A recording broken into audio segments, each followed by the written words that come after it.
अनि बोल्दिन त कहाँ मरी छ यो ओइ कहाँ छस् यही जा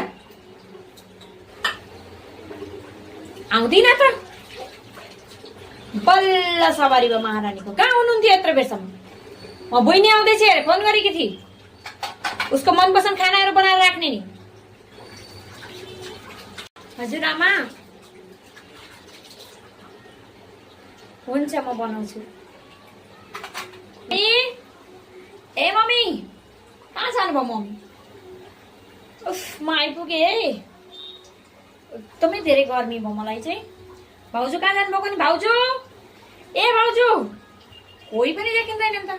भाउजू मलाई एक गिलास पानी दिनु त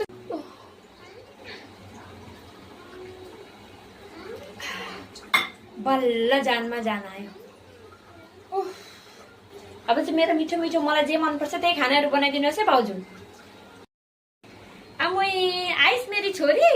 हेर कति दुब्ली कति पातली भइछे खाना दिँदैन क्या हो त ज्वाइँले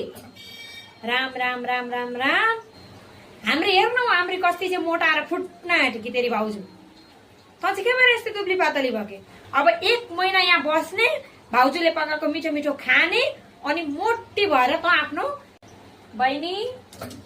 आउनुस् खाना खाना मैले खाना तयार गरिसके आउनुस् के बनाइस् खोइ हेरौँ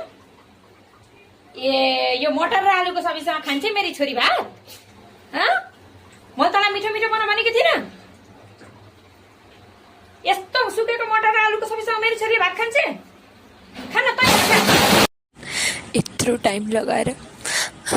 यत्रो यो गरेर मेहनतले यति मजाले खाना बनाइदिए सबै आमाले फ्याँकिदिनु भयो मैले जति नै गर्दा पनि कहिले कसैले